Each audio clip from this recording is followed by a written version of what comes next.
Fascist খুনি হাসিনা আর আওয়ামী লীগের পতনের পর হাসিনা আর তাদের সহযোগীদের বিচার করা ছিল বর্ষা বিপ্লবের অন্যতম প্রধান একটা দাবি। বাংলাদেশের আপামর ছাত্র জনতার কাছে এখনো এটাই অন্যতম প্রধান একটা দাবি।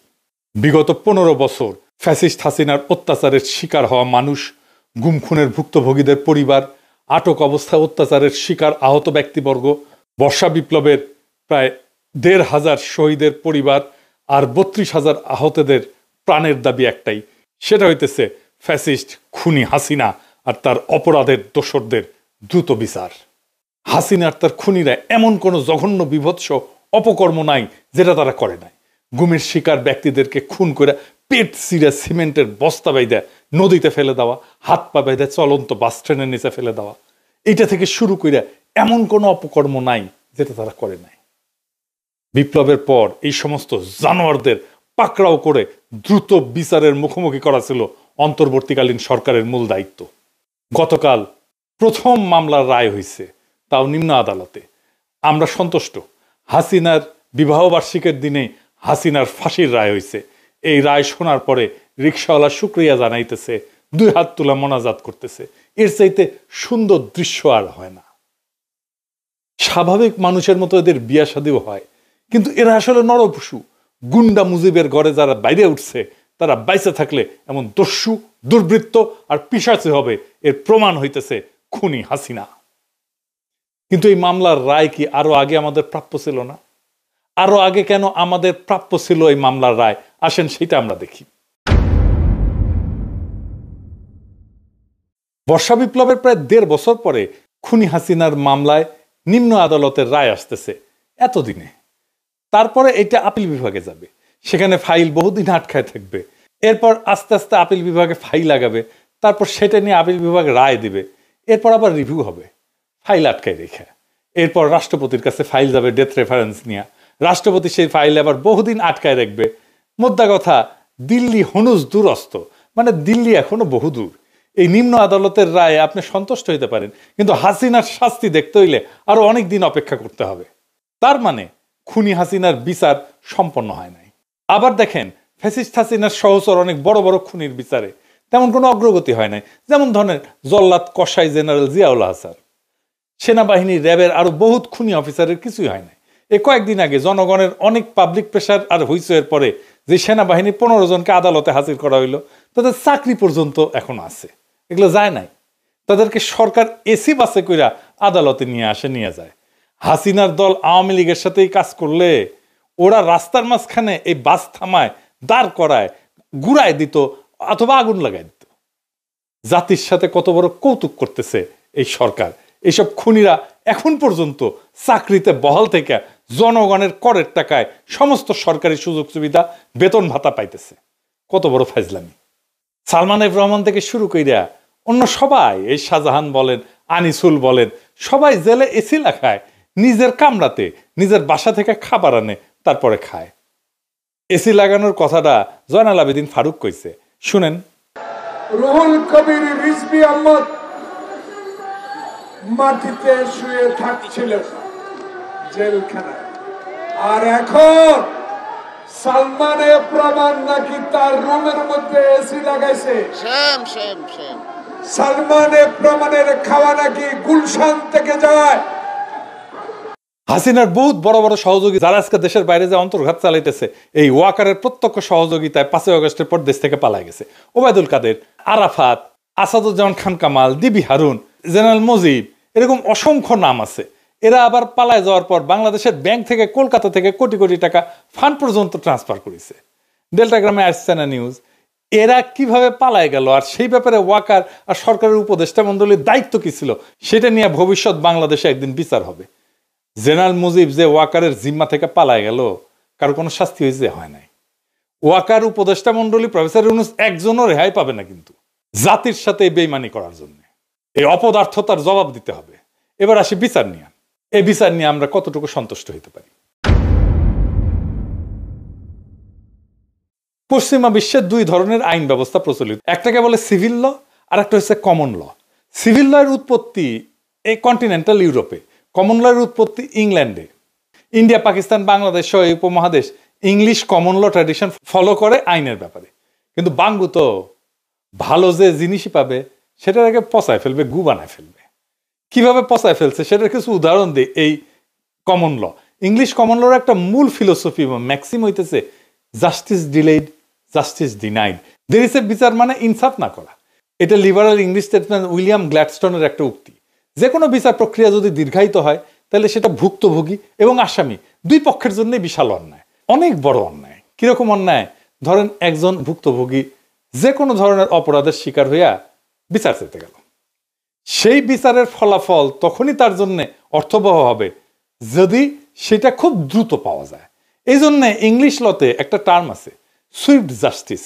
একজন খুন, ধর্ষণ বা ডাকাতির শিকার ভুক্তভোগী বা তার পরিবার যদি অপরাধ সংঘটিত হওয়ার 15 থেকে 20 বছর পর বিচারের রায় পায় আর তারপর সেটা কার্যকর হয়, তাইলে এই বিচার একদম মূল্যহীন, এটার মূল্য শূন্য।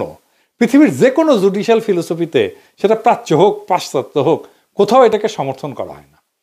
পাশ্চাত্যের কমন ল, মুসলমানদের শরিয়া, ইহুদিদের তাওরাত আর তালমুদ, বিশ্বের সমস্ত লিগ্যাল ফিলোসফিতে বিচার প্রক্রিয়া দীর্ঘায়িত করাকে অত্যন্ত নেতিবাচক হিসেবে দেখা হয় এবং এটাকে ভুক্তভোগীর অধিকার হরণ হিসেবে গণ্য করা হয়। আর আসামির দিক থেকে দেখলে, একজন নিরাপরাধ মানুষকে যদি একটা মিথ্যা বা ভুয়া প্রমাণ ছাড়া মামলা দিয়ে বছর পর বছর জেলে রেখে দেওয়া হয়, আদালতে হাজির করানো হয়, সেটা একটা বিশাল অন্যায়। সেই নিরাপরাধ মানুষের জীবন তো পুরো ধ্বংস করে দেওয়া হয় এভাবে। যদি কেউ নিরাপরাধ হয়ে থাকে আর তার নামে যদি কেউ মিথ্যা মামলা দিয়ে থাকে, তার জন্য তো সুইফট জাস্টিস, দ্রুত বিচার, এটা নিষ্পত্তি হওয়াটা সবচেয়ে একটা ভালো ইনসাফপূর্ণ একটা ব্যবস্থা। অভিযোগকারী যদি তার অপরাধ প্রমাণ করতে না পারে তাহলে সে দ্রুত ছাড়া পেয়ে যাবে। অভিযোগকারীর কাছে যদি প্রমাণ না থাকে তাহলে সে দ্রুত ছাড়া পেয়ে যাবে। অর্থাৎ উভয় দিক থেকে, অভিযোগকারী যদি তার কাছে প্রমাণ থাকে তাহলে সে দ্রুত বিচার পেয়ে যাবে, আর উল্টা দিকে যদি অভিযোগকারী প্রমাণ না থাকে তাহলে অপরাধী দ্রুত ছাড়া পেয়ে যাবে। অর্থাৎ উভয় দিক থেকে, মানে ভুক্তভোগী আর আসামি, এই দুই দিক থেকে চিন্তা করলে দ্রুত বিচার হচ্ছে একমাত্র ইনসাফ। এই জন্য আমেরিকার সংবিধানের বিল অফ রাইটসে 6ষ্ঠ সংশোধনীতে বলা আছে, in all criminal প্রসিকিউশনস the accused shall enjoy the right two A speedy and public trial. ইংরেজি যেহেতু কইছে ঠিকই কইছে, তাই না? মানে হইতেছে সমস্ত ক্রিমিনাল মামলায় অভিযুক্ত ব্যক্তির দ্রুত বিচার পাওয়ার অধিকার আছে। বিচার প্রক্রিয়া এটা যদি না করা হয় তাহলে তার মৌলিক অধিকার খর্ব হইতেছে। এই জন্য রাষ্ট্রই দায়ী থাকবে। তাহলে এখন আসেন, স্পিডি ট্রায়াল কাকে বলে? আমেরিকার Congress speedy trial act 1974 pass করে, যেখানে তারা স্পিডি ট্রায়ালকে সংজ্ঞায়িত করছে। আমেরিকার বিচার প্রক্রিয়া ট্রায়াল শুরু হওয়ার আগে একটা প্রি ট্রায়াল ফেজ আছে, ট্রায়ালের আগে, যেখানে কারো বিরুদ্ধে কোনো অভিযোগ আসলে সেটা তদন্ত করে দেখা হয়। তদন্তকারী সংস্থা আদালতে গ্রহণযোগ্য হবে, যেটাকে আইনের ভাষায় বলে অ্যাডমিসেবল এভিডেন্স, সেই সমস্ত প্রমাণ জোগাড় করে। যদি দেখে এভিডেন্স নাই তাহলে কেস এখানে খতম। আর যদি তদন্তকারী মনে করে যে সাফিসিয়েন্ট এভিডেন্স আছে, পর্যাপ্ত প্রমাণ আছে, সে তখন সেটা প্রসিকিউটরের কাছে সাবমিট করে। প্রসিকিউটর হইতেছে রাষ্ট্রপক্ষের উকিল। প্রসিকিউটর যদি মনে করে যে প্রমাণ পর্যাপ্ত, কেবল তখনই সে অভিযুক্তর বিরুদ্ধে একটা ফর্মাল চার্জ ফাইল করে, যেটাকে আইনের ভাষায় বলা হয় ইনডাইটমেন্ট। অর্থাৎ কারো বিরুদ্ধে ফর্মাল অভিযোগ আনা, কারো বিরুদ্ধে ইনডাইটমেন্ট ফাইল করা বা ফর্মাল অভিযোগ আনার পরে তাকে আদালতে হাজির করা হয় এবং জাজ তাকে জিজ্ঞেস করে যে সে তার বিরুদ্ধে যে অভিযোগ আনা হয়েছে সেইটার ব্যাপারে সে কি বলে, কি মনে করে, সে কি দোষী নাকি দোষী না। সে যদি বলে হুজুর আমি নিরপরাধ, তাহলে তার মামলা চলবে। আর যদি বলে না হুজুর আমি দোষী, তাহলে তার মামলা ওখানে কেস খতম, সে দোষী। যদি সে নিজেকে নির্দোষ দাবি করে তখন সেই কেস ট্রায়ালে যায়। স্পিডি ট্রায়াল অনুযায়ী কারো বিরুদ্ধে ইনডাইটমেন্ট বা অভিযোগ ফাইল হওয়ার পরে সে যদি বলে যে আমি দোষী না, তাইলে তার মামলা 70 দিনের মাথায় তার ট্রায়াল শুরু করতে হবে। তার মানে 2 মাসের মধ্যে তার ট্রায়ালে নিতে হবে। আমেরিকা একটা ট্রায়াল কতদিন ধরে চলে শুনবেন? শুনলে তাজ্জব হয়ে যাবেন। গড়ে 2 থেকে 3 দিন। যদি সেলিব্রিটি ট্রায়াল হয়, মানে প্রচুর মিডিয়া কাভারেজ পায়, এই সমস্ত ট্রায়াল একটু দীর্ঘ সময় ধরে চলে, 1 সপ্তাহ থেকে ধরেন 1.5 মাস পর্যন্ত চলতে পারে। যেমন জনি ডেপ আর তার সাবেক স্ত্রী আম্বার হার্ডের সিভিল ট্রায়াল প্রায় 6 সপ্তাহ ধরে চলছিল, মানে জাজের মনে হয় এটা আলুর দোষা ছিল। তো আম্বার হার্ড বসে আছে, তার সামনে রেখা 1.5 মাস ধরে চালাইছে আর কি, আর দেখিছে আম্বার হার্ডকে, দেখে শান্তি পেয়েছে। সিভিল ট্রায়াল সচরাচর ক্রিমিনাল ট্রায়ালের চেয়ে লম্বা হয়। 2024 সালে নিউ ইয়র্কে ডোনাল্ড ট্রাম্পের ট্রায়াল একটা 1.5 মাস ধরে চলছিল, কিন্তু অধিকাংশ বিচার প্রায় 95% ট্রায়াল 2-3 দিনে শেষ হয়ে যায়, 2-3 দিনে মাত্র। মানে যাই বলেন, এখানে তথ্য প্রমাণ, ডকুমেন্ট, সাক্ষ্য প্রদান, উকিলের ক্রস এক্সামিনেশন একবারে সেই 2-3 দিনের মধ্যে কমপ্লিট হয়ে যায়, রায় ঘোষণা হয়ে যায়। আবার জুরি কি জিনিস, এই জিনিস এখন আপাতত আইনের গভীর বিষয় না বুঝলেও চলবে আর কি। এরপরে ট্রায়াল কোর্টের সমস্ত মামলার রায়ের মাত্র 10%-এর মতো আপিল বিভাগে যায়, কারণ আমেরিকার আপিল কোর্টে কোনো কেস নতুন করে সাক্ষ্য প্রমাণ শোনে না বা গ্রহণ করে না। তারা খালি দেখে ট্রায়ালের প্রক্রিয়াটা ঠিকভাবে অনুসরণ করা হয়েছে কিনা। যদি কোনো প্রক্রিয়া কোনো ভুল পায় প্রসিকিউশনের, তখন আগের যে রায় সেইটাকে উল্টাই দিয়া পুনরায় নতুন ট্রায়ালের আদেশ দেয়। এই কাজ আপিল বিভাগের করতে খুব বেশি দিন লাগে না। এর পরের ধাপে আপিল বিভাগের রায়ের খুব অল্প কেসেই আমেরিকার সুপ্রিম কোর্ট শুনানি করে। আমেরিকার সুপ্রিম কোর্ট বছরে মাত্র 100টার মতো কেস শুনানি করে মাত্র, তারপরে সেটা রায় দেয়। রাষ্ট্রের আইন এবং সংবিধানের ব্যাপারে তারা খুব গুরুত্বপূর্ণ কেস না হইলে সুপ্রিম কোর্ট সেই কেসের শুনানি করে না। অর্থাৎ আমেরিকার 90% কেসে ট্রায়াল কোর্টে রায় পাওয়ার সাথে সাথে সেই রায় কার্যকর করা হয়। একটা সুপ্রিম কোর্টের কেসের শুনানি কতক্ষণ চলে শুনবেন? বাংলাদেশের মতো বছরের পর বছর ধরে চলে না। সুপ্রিম কোর্টের কেসে প্রথমে 2 পক্ষের উকিল তাদের পজিশন লিখিত আকারে সাবমিট করে, যেটাকে আইনের ভাষায় বলা হয় লিগ্যাল ব্রিফ। এরপর শুনানির দিন মৌখিক শুনানি হয়, প্রত্যেক কেসে 1 ঘন্টা করে। প্রত্যেক পক্ষ তাদের পজিশন ব্যাখ্যা করার জন্য 30 মিনিট করে সময় পায়। খালি 1 ঘন্টায় একটা কার্য দিবসে 2টা করে কেসের শুনানি করা হয়।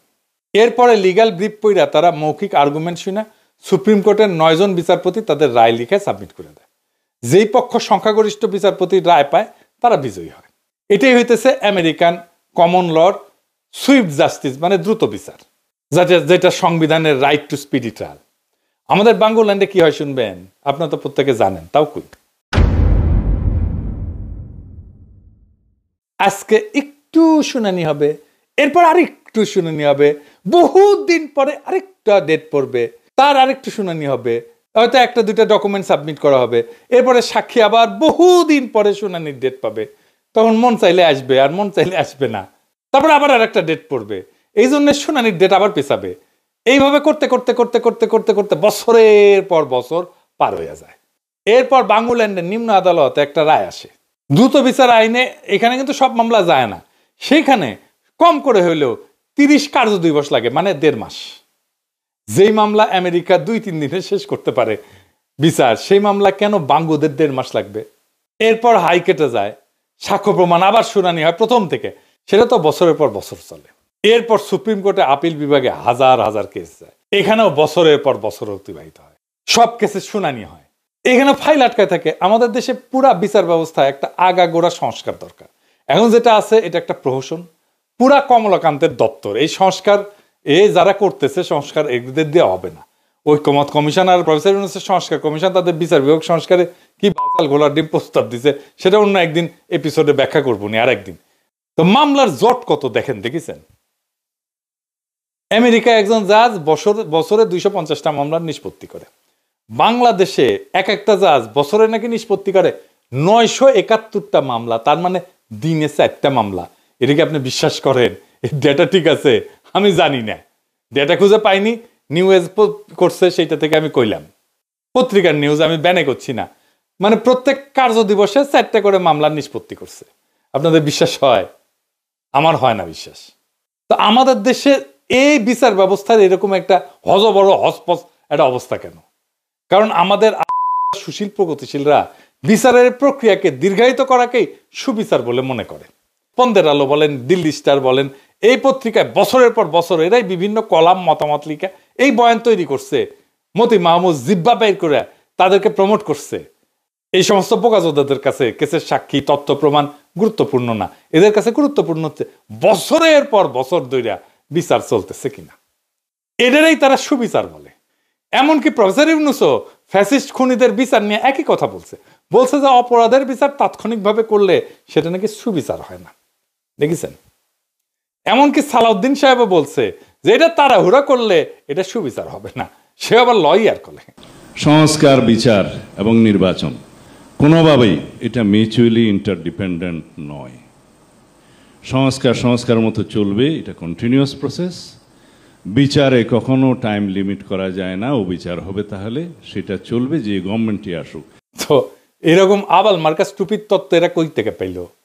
এই এপিসোডের প্রথমে ব্যাখ্যা করছি পৃথিবীর কোনো লিগ্যাল আইনের দর্শনে এই ধরনের আবাল মার্কা কথা নাই, এবং বিচার প্রক্রিয়া দীর্ঘায়িত হওয়াকে বাদী বিবাদী দুই পক্ষেরই অধিকার হরণ হিসাবে দেখা হয়। বাঙ্গু সুশীল, পন্দের আলো, দিল্লি স্টার, মতি মাহফুজ, জুতমানির সমস্ত ফ্যাসিস্ট দালাল, মানবাধিকার কর্মী, সুলতানা কামাল, এই থেকে শুরু করে যতগুলো আছে সবাই বিচার ব্যবস্থার এই হজবরল অবস্থার জন্য দায়ী। বাঙ্গু প্রগতিশীলরা যে মানবাধিকারের মুখোশের পিছনে কত বড় আসল এইটার একটা উদাহরণ দিই। আইন এবং সালিশ কেন্দ্র ভারতীয় বাঙ্গু প্রগতিশীলদের একটা বড় আড্ডাখানা। এটা প্রতিষ্ঠাতা হইতেছে ভারতের দালাল মূর্খসোদা রেহমান সোবহানের প্রথম বউ সালমা সোবহান। এখন এটার চেয়ারপারসন হইতেছে ধ্বজভঙ্গ বুইরা জেরাই খান পান্না, এক নম্বরের চেতনাজীবী ফ্যাসিস্ট হাসিনার পাঁচাটা কুত্তা। এই হারামজাদা বুইরা কি বলছে শুনবেন? সে বলছে জুলাই আন্দোলনের মাত্র 2000 মানুষ মারা গেছে, যদি 1000 লোকও মারা যাইত তাও এইটা 71-এর 30 লক্ষের সাথে কিছুই না। বুঝেছেন? কিছুই না। শুনেন, 30 লক্ষ মানুষের রক্তের দাম বেশি না 2000, 3000, ইভেন যদি আমি বলি যে 1 লক্ষ মানুষ, যে কোনো হত্যার বিচার হওয়া উচিত। কিন্তু 30 লক্ষ মানুষ, 2 লক্ষ মা বোনের ইজ্জত নিয়ে 71-এ যে দেশটা স্বাধীন হয়েছে তার সাথে তুলনা কারো চল না। ওরে ব্যাংকের চেকের মতো। এক লোক গেছে যে লিখিছে, তো চেক দিছে, তো চেক পড়িয়া কয় এটা কি দিছেন? তো কয় কেন, আমি যা লিখেছি লিখেই দিছি। তো কয় আপনি লিখেছেন 5000 টাকা, কিছুই না, এটা কি কোনো কথা হইল? তো কয় কি কম বলেন, এর আগে একজনের চেক দিছে, লিখছে 1 লাখ টাকা মাত্র। তো 1 লাখ টাকা যদি মাত্র হয় তাহলে 5000 টাকা তো কিছুই না। তো ওই রকম এই জেরাই খান পান্না কইতেছে এই 2000 মারা গেছে, এটা নাকি কিছুই না। এবার বিশ্বে কয়েকটা বিচারের উদাহরণে আসি। দ্বিতীয় বিশ্বযুদ্ধের সময় 1940 সালে ফ্রান্স জার্মানির কাছে আত্মসমর্পণ করলে ফ্রান্সের বয়স্ক মার্শাল ফিলিপ পেতার নেতৃত্বে নতুন সরকার গঠিত হয়, মানে যেটা জার্মানিদের রাজাকার আর কি, বুঝছাও? যেই রেজিমকে, যে শাসন সময়কে ভিসি বলা হয়। ভিসি ফ্রান্স মানে ভিসি বলে একটা শহর আছে ফ্রান্সে, ওই যখন জার্মানিরা দখল করে তখন ভিসি শহরে রাজধানী বানাইছিল, ওই সময়টাকে বলা হয় ভিসি রেজিম। তো এই মার্শাল পেতা যে রাজাকার ছিল আর কি ফ্রান্সে, জার্মানির রাজাকার, সে প্রথম বিশ্বযুদ্ধে ফরাসি বাহিনীর সর্বাধিনায়ক ছিল। মিত্রবাহিনী বিজয়ের পর চার্লস দ্য গল ফ্রান্সের অন্তর্বর্তীকালীন সরকারের প্রধান হইলে নাজি জার্মানির সাথে কোলাবোরেশনের জন্য, দালালির জন্য ভিসি সরকারের বিচার শুরু করে। মার্শাল পেতাকে ট্রায়ালে নেওয়া হয়, এবং সেই ট্রায়াল কতদিন চলে জানেন? 1945 সালের 23শে জুলাই থেকে 15ই আগস্ট, মানে 24 দিন। মাত্র 24 দিনে বিচারের রায় পেতার মৃত্যুদণ্ড হয়। মৃত্যুদণ্ড দেয়নি পরে, কারণ মার্শাল পেতার দেশের প্রতি আগের অবদানের কথা স্মরণ করে চার্লস দ্য গল তার মৃত্যুদণ্ডকে যাবজ্জীবন কারাদণ্ডে মওকুফ করছিল, এবং রায় কার্যকর করা হয়। বিচার শুরু করতেও খুব বেশি দিন লাগে নাই। জার্মানি আত্মসমর্পণ করে 1945 সালের 7ই মে। যুদ্ধ শেষ হওয়ার 2 মাসের মধ্যে পেতার ট্রায়াল শুরু হয়ে যায়।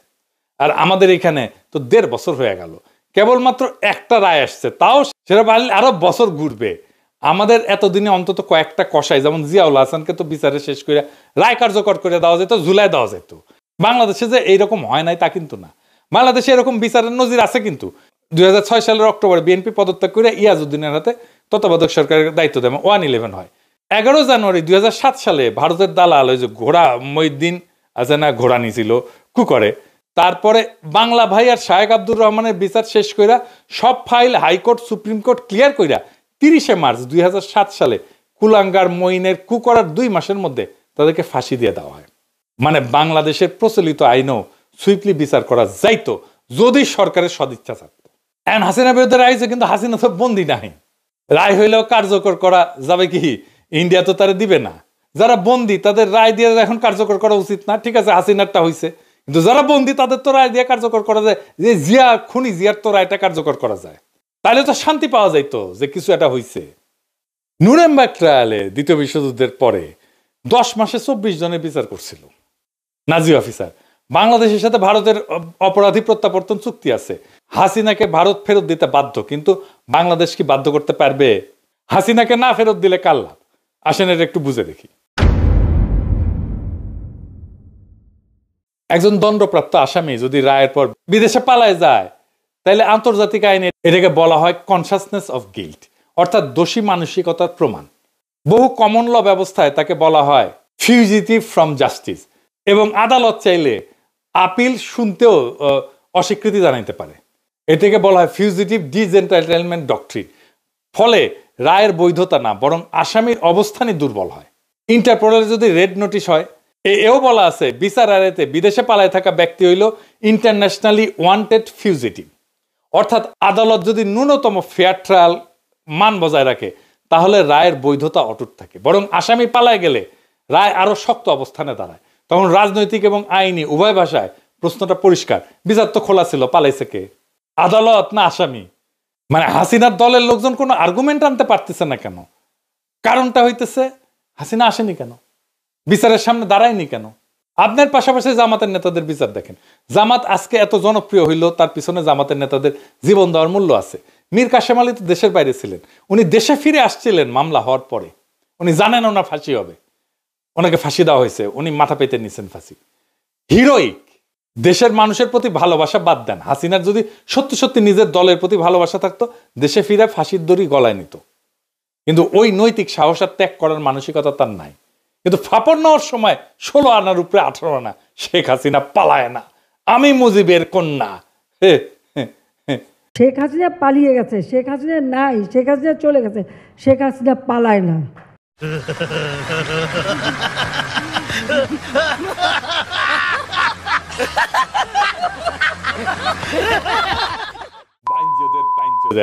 ভীরুর ডিম একটা, অপদার্থ, ভীতু, কাপুরুষ।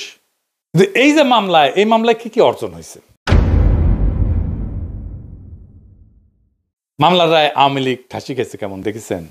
ওদের মরাল তো মাটিতে মিশে গেছে। এখন বুঝছে দেরি হইলেও বিচার হবে, আর ফেব্রুয়ারির আগে মোটামুটি সবার বিচার হয়ে যাবে। আওয়ামী লীগের কোনো রিক্রুটমেন্ট হবে না, এর মধ্যে কেউ আওয়ামী লীগ করতে যাবে না, আওয়ামী লীগে জয়েন করবে না। হাসিনার সব সম্পত্তি সরকার নিয়ে নেবে। হ্যাঁ, ধানমন্ডি 32 নম্বর আর টুঙ্গিপাড়া সহ জনমানুষ এই যে দোষী সাব্যস্ত হয়েছে, এই ইমেজ দলকে কলঙ্কিত করবে। নেতার বিরুদ্ধে যদি ফাঁসি হয়, অপরাধ যদি প্রমাণিত হয়, তাহলে দলটা অপরাধী দলের তকমা পায়। গণতান্ত্রিক সমাজে এই ইমেজ পুনরুদ্ধার করা অসম্ভব। দলের আবার আর্থিক নেটওয়ার্ক ভেঙে পড়ে। নেতারাই সাধারণত এই অর্থ সংগ্রহ এবং অর্থ বন্টনের কেন্দ্রে থাকে। সে না থাকলে দল আর্থিকভাবে অচল হয়ে যায়। ভয় এবং অনিশ্চয়তায় তৃণমূল ছত্রভঙ্গ হয়ে যায়। রায়ের পরে তৃণমূল কর্মী ভাবে নেতারই এই অবস্থা, আমাদের কি হবে? ফলে তারা দল ছাড়ে, আত্মগোপনে যায় অথবা নীরব থাকে। দেখছেন তো ফাঁসির পরে ওদের হইচই কমে গেছে না? এই রায়ের পরে দল নৈতিক কর্তৃত্ব হারায়, দল আর নৈতিক রাজনীতি করার দাবি তুলতে পারে না। এই শূন্যতা দীর্ঘমেয়াদী পতন আনে। হাসিনা পরিবারে যারা বিদেশে আছে না, তারাই অপমান অপদস্থ হবে সারা দুনিয়ায়। হাসিনার ফাঁসি হয়েছে, আর ইংল্যান্ডের পত্রিকা টেলিগ্রাফ লিখতেছে টিউলিপের আন্টির ফাঁসি হয়েছে, দেখেছেন? কইতে পারেন জামাতের মূল নেতার তো ফাঁসি হয়েছে, জামাত তো ধ্বংস হয়নি। কেন হয়নি? আসেন এটা বুঝে দেখি। জামাত ধ্বংস হয়নি কারণ এটা কোনো ব্যক্তি কেন্দ্রিক রাজনৈতিক দল না, একটা ইডিওলজি বা আদর্শ ভিত্তিক একটা ক্যাডার চালিত সংগঠন। এদের শক্তি আসে কাঠামোগত শৃঙ্খলা থেকে এবং এর স্তর ভিত্তিক নেতৃত্ব থেকে, এবং এদের দীর্ঘমেয়াদী ক্যাডার তৈরি একটা ধারাবাহিকতা আছে। সেখানে একজন নেতা বাদ পড়লে সঙ্গে সঙ্গে বিকল্প নেতৃত্ব তৈরি হয়ে যায়। তার দলের ক্যারিসমেটিক নেতার দরকার নাই, বরং তাদের রাজনৈতিক দর্শন, সামাজিক নেটওয়ার্ক, তাদের অর্গানাইজেশনের সংগঠনের পদ্ধতি, সংগঠনের কাঠামো, এটাই তাদের টিকে থাকার ভিত্তি। এমন কাঠামো সাধারণত দমন, পীড়ন, গ্রেপ্তার, মৃত্যুদণ্ডের পরেও টিকে থাকে, যেমন মিশরের ইখওয়ান। আর এটা ছাড়া জামাত তো শুধু রাজনৈতিক দল না, এটা একটা ধর্মীয় সামাজিক ন্যারেটিভকে কেন্দ্র করে গঠিত একটা ইডিওলজিক্যাল মুভমেন্টও বটে। ফলে শীর্ষ নেতৃত্ব দণ্ডিত হলেও মতাদর্শ সামাজিকভাবে সক্রিয় থাকে, এবং দল নিজেদেরকে অত্যাচারিত, মজলুম, শহীদ এই ন্যারেটিভটা তৈরি করতে পারে। রাষ্ট্রীয় দমনে তাদের সংগঠন সেজন্য ভাঙে না, বরং বহু ক্ষেত্রে মূল ক্যাডারদের আরো সংহত করে। জামাতের নেটওয়ার্ক, তার দীর্ঘমেয়াদী রাজনৈতিক সামাজিক শেকড় এবং ডিসেন্ট্রালাইজ কাজের ধরনের সব মিলা জামাতকে এমন একটা সংগঠনে পরিণত করছে যা শুধু নেতার মৃত্যুদণ্ডে ভেঙে পড়ে না। ফাইনালি এই রায়ে বিএনপির মরাল ডিফিট হইল কেমনে? বিএনপি আওয়ামী লীগকে আশ্রয় প্রশ্রয় দিতেছিল, এখন একদল এসে কবে কেন জামাত আশ্রয় দিছে না, এই যে এখানে দিছে, ওই যে ওইখানে দিছে, ওই যে সেইখানে দিছে। জি ভাইজান, রাজনীতি হইতেছে পারসেপশনের ব্যাপার। বাংলাদেশে মানুষের পারসেপশন হইতেছে আপনারা দিতেছেন, তাই হাউকাউ করে লাভ নাই, দরাদরি শুরু হয়ে গেছে। বিএনপি যদি আওয়ামী লীগ নেতাদের আশ্রয় প্রশ্রয় এবং নিরাপত্তা দেয়, এ প্রচুর প্রমাণ আছে, আপনারা নিজেরাই স্বীকার করছেন। আপনাদের দলের সাধারণ সম্পাদকই স্বীকার করছে, মির্জা ফখরুল। এই কারণে আপনাদের সবচেয়ে বড় নৈতিক শক্তি, নৈতিক অবস্থায় এক ঝটকায় ভেঙে পড়ে। 15 বছরের গুম খুন দুর্নীতি স্বৈরশাসনের বিরুদ্ধে যে ন্যায় বিচারের দাবি নিয়ে বিএনপি আন্দোলন করছে, সে দাবি তখন বিশ্বাসযোগ্য থাকে না। জনগণের কাছে বার্তা যায়, যারা আমাদের নির্যাতন করছে বিএনপি তাদেরকেই রক্ষা করতেছে। এতে বিএনপি নিজেই নিজের ন্যারেটিভকে হত্যা করে এবং দল হিসাবে মরাল ডিফিটের মধ্যে পড়ে। এইটা ভোটে সরাসরি নেগেটিভ প্রভাব ফেলবে, কারণ পরিবর্তন চাওয়া তরুণ নিরপেক্ষ কোর ভোটাররা ভাববে বিএনপি আর আওয়ামী লীগের মধ্যে পার্থক্য কোথায়। বিএনপি তখন আপোষকারী, দুর্বল এবং অস্থির দল হিসেবে পরিচিত হবে। যারা কঠোরভাবে ন্যায় বিচার এবং ইনসাফের দাবি তুলবে তারাই রাজনৈতিকভাবে লাভবান হবে। আওয়ামী লীগকে বাঁচানো মানে বিএনপির নিজের ভোট ভিত্তি ভাঙা, নিজের ন্যারেটিভ ধ্বংস করা এবং জনগণের চোখে নৈতিকভাবে হাইরা যাওয়া। শুধু কি তাই, বিএনপি নেতা কইছে যে এই মামলার রায় বিএনপি ক্ষমতা আসলে বাতিল হইতে পারে। বিএনপির এমপি নমিনেশন পাইছে। হে ফজা পাগলা, শুনেন করে বাঙালি জাতির সর্বনাশ করছিল, তাদের বিচার হয়েছিল এই কোর্টে। কাজে তাদের বিচার যে কোর্টে হয়েছে যুদ্ধপদে, এই বিচারটা এখানে হতে পারে না। এটা সবাই মনে না করলো, আমি একজন মুক্তিযোদ্ধা হিসাবে এবং সমস্ত মুক্তিযোদ্ধা ভোট দিয়ে দেখেন বাংলাদেশে যত মুক্তিযোদ্ধা জীবিত আছে সবাই বলবে এই কোর্টে না। এই কারণে যদি কোনোদিন প্রশ্ন উঠে যে কোর্টেই সঠিক না, একটা শুধু রিট হবে, এটা হবেই গণতন্ত্র দেশে আসলে, সেটা বিএনপি ক্ষমতা আসুক আর যে আসুক, এই রিটটা যখন হবে সঠিক, হাইকোর্ট সুপ্রিম কোর্ট যখন হবে, এই রিটে বলে দিবে এই কোর্টটা সঠিক ছিল না। তখন কি যে সঠিক ছিল না যে কোর্ট, সেই কোর্টের বিচারটা কি সঠিক? জিনিসটা এই জায়গাতে চলে যেতে পারে বলে আমি আশঙ্কা করতেছি। বিচার শুরু হয়েছে, এই বিচার থামবে না। হাসিনার রায় আসছে, বাকিদেরও আসবে। সেনাবাহিনীর খুনি, র্যাবের জল্লাদ, ডিবির দালাল কেউ রেহাই পাবে না। এই দেশ আর কখনো খুনিদের হাতে জিম্মি হবে না। এই দেশে আবার সেই গুম খুনের ইতিহাস ফিরে আসবে না। আর বিএনপি যারা শত্রুকে আশ্রয় দেয়, মানুষের রক্তের মূল্য বোঝে না, তারা নিজেরাই নিজেদের ন্যারেটিভকে সব দেহ বানায় ফেলবে। রাজনীতি হলো পারসেপশন। যেই মুহূর্তে মানুষের চোখে আপনি নৈতিকতা হারালেন, সেই মুহূর্তেই আপনি রাজনৈতিকভাবে মৃত। বর্ষা বিপ্লব কোনো নেতা বানায়নি, জনগণকে নেতা বানাইছে। এই বিপ্লবের মালিক মানুষ, জনগণ। এবং এই বাংলাদেশের সাধারণ মানুষ আজকে একটা কথা স্পষ্ট বুঝে গেছে, বাংলাদেশে ন্যায় বিচার দেরিতে আসে না। যখন জনগণ জেগে ওঠে তখন ন্যায় বিচার দৌড়াইতে বাধ্য হয়। আজকের রায় সেই দৌড়ের প্রথম শব্দ। বাকিটা আসতেছে ঢেউয়ের মতো, আগুনের মতো, অনিবার্য আলোর মতো। বিচার হবে, সবার বিচার হবে, সব অপরাধীর বিচার হবে, সব জল্লাদের বিচার হবে, সব ফ্যাসিস্টের বিচার হবে। এবার বাংলাদেশ আর পেছনে যাবে না। ইনকিলাব জিন্দাবাদ।